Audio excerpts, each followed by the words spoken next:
I'm going to show you the difference between a inline 100 millimeter diameter fan with a fairly straight duct.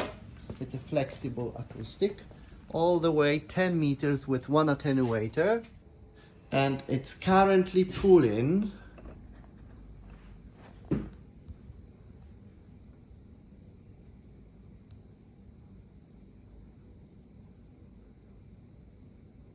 18 liters a second, 19. And now I've made a few bends. Now I'm pretty sure everyone can agree that this is not what you're supposed to have, and let's see what the value will be now.